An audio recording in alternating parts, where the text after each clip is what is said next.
El Señor esté con ustedes. y con tu espíritu.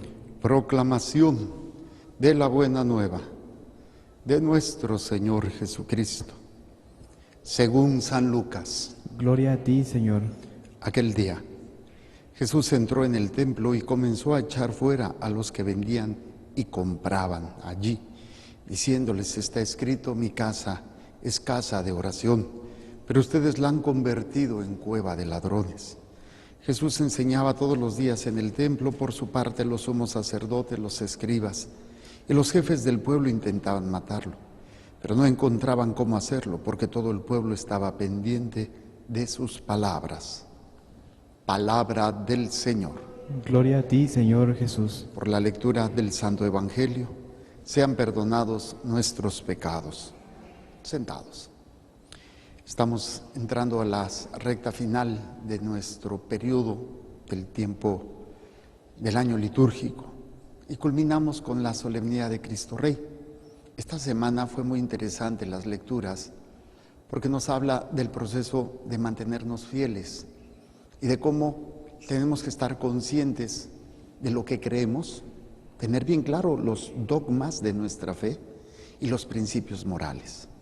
El martes yo hablaba sobre qué clase de amigo eres o qué clase de amigo tienes, porque aunque haya buenas intenciones, si no tienen los mismos valores y no tienen los mismos principios de fe, los consejos, las orientaciones que nos den, aunque sean con la mejor intención, puede ser para la perdición de nuestra alma, así de fácil. Porque para aquel que no tiene conciencia de la vida eterna, no tiene conciencia de la responsabilidad del alma, pues se va a preocupar más por el cuerpo, se va a preocupar más por no sufrir aquí y va a evitar que suframos, por ejemplo, la famosa eutanasia, que es evitarnos el sufrimiento, una muerte digna le llaman, pero es asesinato.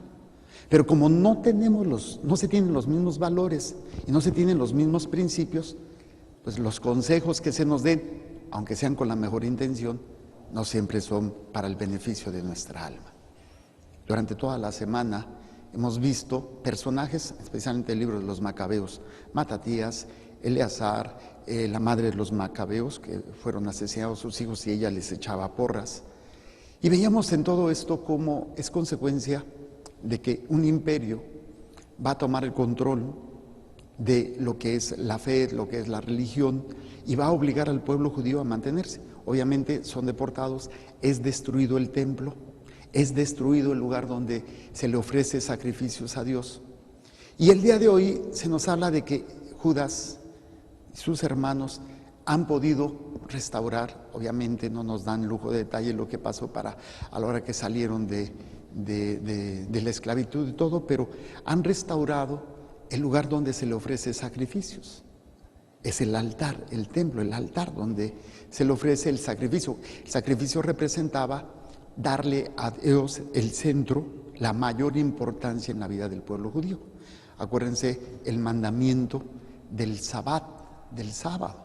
¿Cuál es la intención del sábado? La intención del sábado no es porque Dios se sienta solo y quiere que le dediquen un día porque el pobrecito está ahí como que no tiene nadie quien lo pele. No, el sábado era la intención de educar al pueblo para no olvidarse que a pesar del trajín de toda la semana, las preocupaciones que tenemos, lo más importante tiene que ser Dios, que es lo que representa ahora para nosotros el domingo, día del Señor. No es algo que lo hagamos para que Dios se sienta bien, es una necesidad para no perdernos nosotros. Porque, ay, que ya se murió sultano, ay, que ya tengo este problema, ay, que me corrieron del trabajo, ay, que estoy enfermo, ay, que... Son las angustias de toda nuestra vida.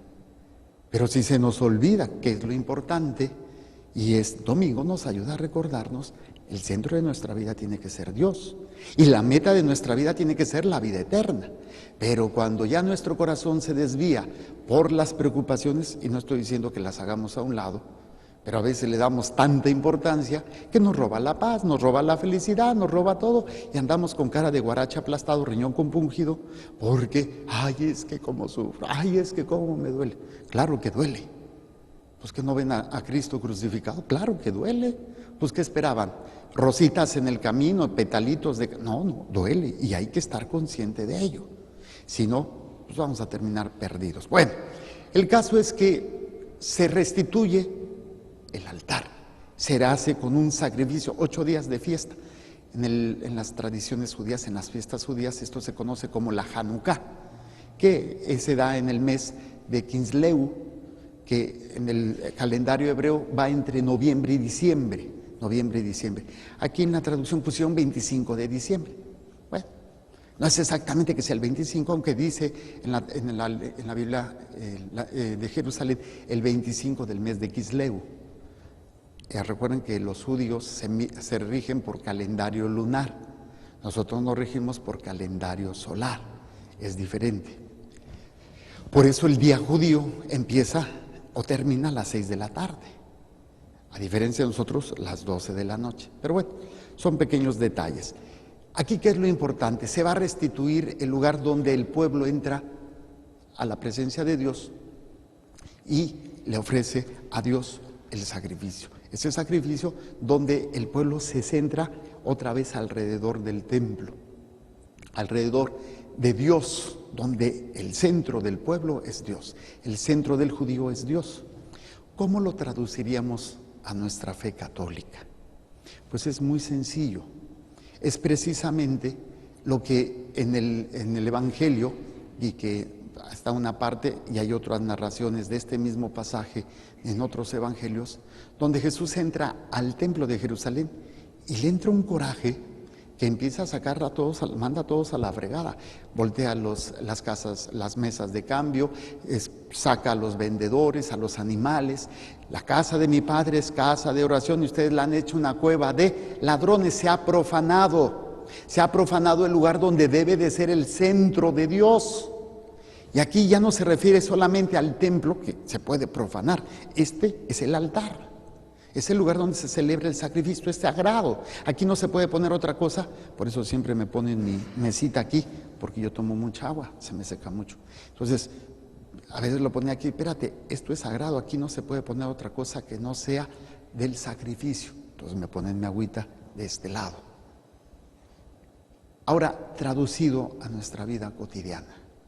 Este es el lugar sagrado, pero Jesús viene a darnos el conocimiento de lo sagrado.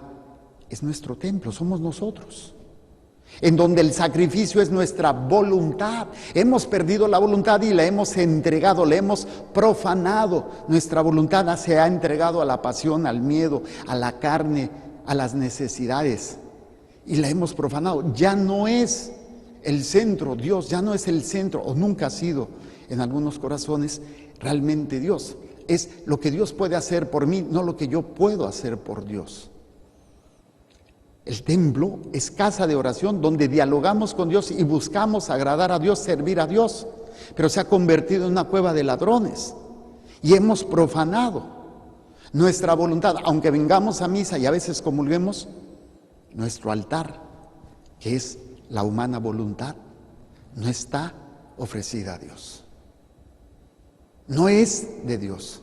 Y es ahí en donde nos damos cuenta que necesita ser restituida, que es precisamente lo que viene a hacer Jesús con su encarnación, vida, pasión, muerte, resurrección, ascensión y glorificación, que es todo el ciclo litúrgico, todo el año litúrgico que tenemos, desde el nacimiento hasta la proclamación de Cristo Rey. Este domingo tenemos la solemnidad de Cristo Rey, donde nosotros tenemos que restituir el altar de Dios en nuestra mente, en nuestro corazón, ofreciendo el sacrificio perfecto. Muchos piensan que el sacrificio más grande de Jesús fue dar su vida. No es cierto. Sacrificio antes de dar su vida fue entregar su humana voluntad. Padre, si es posible, aparta de mí este cáliz, mas no se haga mi voluntad, sino la tuya. ¿Cuántos de nosotros recurrimos a Dios para que se haga mi voluntad? Ay, Padre, pida por esto, Padre, pida. Sí, yo pido, para eso estoy. Pero tú estás abierto a que se haga la voluntad de Dios o que se haga la tuya. O mucha gente, Padre, yo tengo mucha fe, yo sé que Dios me va a conceder esto. Eso no es fe. Fe es saber que se va a hacer la voluntad de Dios, y a pesar que no sea lo que yo quiero, confío en Dios y tengo paz, aunque no se dé lo que yo le estoy pidiendo. Ahí es donde empieza el sacrificio, empieza el restituir el altar de Dios en nuestra vida, en nuestro corazón, donde se ofrece el verdadero sacrificio a Dios. Obviamente esto va a generar una revolución, va a generar un conflicto. Lo vemos en el templo, en esta narración. Dice que Jesús enseñaba todos los días en el templo. Restaurar el orden en el templo no va a ser fácil, porque hay enemigos. Y a veces los enemigos son los que menos nos imaginamos. A veces es la propia familia, a veces es la cultura, incluso a veces las personas de iglesia, curas, monjas, personas muy allegadas. ¿Sí? Y dice el texto que por su parte los sumos sacerdotes, escribas y jefes del pueblo intentaban matarlo. Hacer las cosas como Dios manda te va a traer mucha bronca. Y esto es lo que no entendemos. Creemos que seguir a Dios, que hacer su voluntad, todo va a estar bonito, todo va a estar... No, hombre, te va a ir como en feria. O sea, no esperes camino fácil, al contrario. Los enemigos de Dios no van a estar en paz. Y no me refiero a las personas, a veces funcionan en cuanto visiblemente como lo más cercano que tenemos a los enemigos de Dios, pero ellos no son más que usados, manipulados por su ignorancia, por su vida de pecado, son utilizados por el demonio para hacerse enemigos. Él no es tu enemigo, ella no es tu enemigo. Tu enemigo es el demonio, con el que tenemos que luchar. Pero si dejamos de ofrecer sacrificios a Dios, no tenemos la fuerza para vencer a Satanás. Nosotros venimos a misa a participar del sacrificio de Jesucristo, pero tiene que ir acompañado de mi sacrificio, de mi voluntad, donde el Señor quiere restituir ese lugar sagrado, consagrado, el día de tu bautizo, el día de tu confirmación, que tú renuevas y sanas y purificas ese altar cada vez que te confiesas, cada vez que perdonas. Entreguémosle a Dios el sacrificio agradable de nuestra humana voluntad.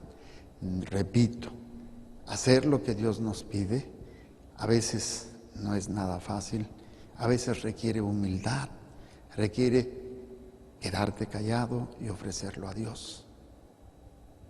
Pero somos rebeldes, somos tercos, somos soberbios, porque yo, pero es que yo, y es que yo, y yo, y yo, y yo. Creo que en este ámbito la palabra de Dios nos invita a que sea restituido. ¿Sí? Dice, el altar fue inaugurado con cánticos, cítaras, arpas y platillos, precisamente el aniversario del día en que los paganos lo habían profanado.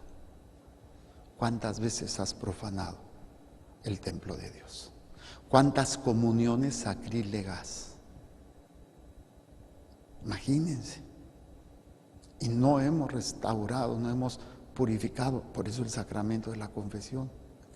Y esto pues nos lleva a estar tratando de ofrecer siempre el sacrificio humano de nuestra voluntad. Ay, pidámosle a Dios que nos conceda, como siempre, su gracia y su fortaleza, porque solitos, nanay, no podemos, nos da miedo. Somos muy cobardes, muy egoístas, muy soberbios. Pero la gracia de Dios suple nuestras miserias. Presento pues el pan y el vino y las intenciones que hay en el corazón de cada uno de ustedes.